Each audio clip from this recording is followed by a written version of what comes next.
On va donc voir maintenant quelques lois particulières. Donc la première qu'on va voir, c'est la loi uniforme. Alors vous vous rappelez, on a défini ce que c'était une densité de probabilité. C'est une fonction qui est continue et positive sur un certain intervalle et pour laquelle l'air sous la courbe vaut 1. Ici, si je considère deux intervalles de même longueur à l'intérieur, on constate que les deux aires qu'on obtient sont différentes. Nous, ce qu'on veut, c'est une loi pour laquelle, pour deux intervalles de même longueur, on obtiendra toujours la même aire. Pour ça, il n'y a pas le choix, on est obligé de prendre une fonction constante. L'aire faisant 1, et comme l'aire des rectangles, largeur fois longueur doit faire 1. Comme ici, la largeur c'est b moins a, la hauteur ça doit être 1 sur b moins a. Donc la loi uniforme sur l'intervalle AB, ça va être la loi qui a pour densité de probabilité la fonction définie sur l'intervalle AB par f de x égale 1 sur b moins a. Donc on va voir quelques propriétés de la loi uniforme sur un intervalle AB, donc soit x, une variable aléatoire qui va suivre la loi uniforme. Je rappelle que du coup elle a comme densité 1 sur b moins a. La première propriété, on va l'illustrer par un dessin. Si on veut déterminer la probabilité que x soit compris entre a et x, ici c'est l'aire du rectangle qui a pour base de a jusqu'à x. Son aire va valoir x moins a fois 1 sur b moins a, c'est-à-dire x moins a sur b moins a. Si on veut calculer l'espérance, on obtient b plus a sur 2. Pour montrer ça, on fait la démonstration en utilisant la formule qu'on a vue dans la partie précédente, c'est-à-dire que l'expérience de x, ça va être l'intégrale entre a et b de t f de t dt. Ici, l'intégrale entre a et b de t fois 1 sur b moins a. 1 sur b moins a, c'est une constante, on peut l'isoler. Du coup, il reste à calculer l'intégrale entre a et b de t. Une primitive de t, c'est 1 demi de t au carré.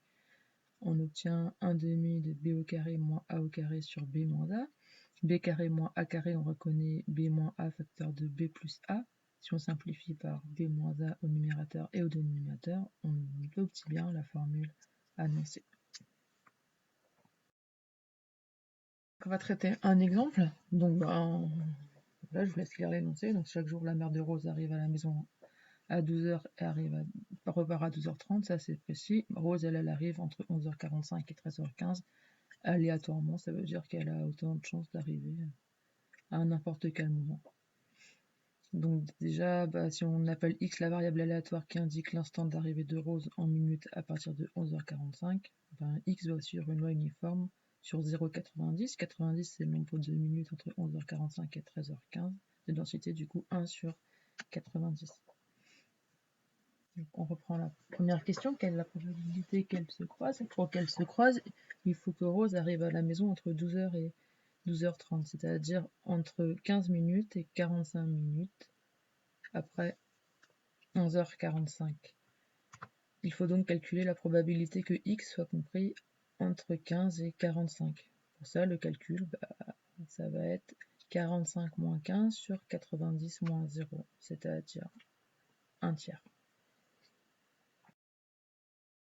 La deuxième question, sachant que Rose n'est pas là à 12h45, quelle est la probabilité qu'elle se croise? C'est une probabilité conditionnelle. On rappelle la formule, P de B sachant A, c'est la probabilité de A inter B sur la probabilité de A. Donc, si je veux calculer la probabilité que x soit compris entre 15 et 45, sachant que x est supérieur ou égal à 30, j'obtiens la probabilité finalement que x soit compris entre 30 et 45, divisé par la probabilité que x soit supérieur ou égal à 30. Par la même méthode qu'avant, on obtient 45 moins 30 sur 90 au numérateur, 90 moins 30 sur 90 au dénominateur, ce qui nous donne 15 soixantièmes ou encore un quart. Dernière question, on nous demande donc à quelle heure peut-on espérer voir Rose, c'est-à-dire en fait l'espérance. Pour calculer l'espérance de x est égale à a plus b sur 2, c'est logique, hein, la loi elle est uniforme, c'est la moyenne entre a et b. A ici fait 0, B fait 90, ça nous donne 45, c'est-à-dire qu'on peut espérer l'avoir 45 minutes, mais après 11h45, c'est-à-dire à 12h30.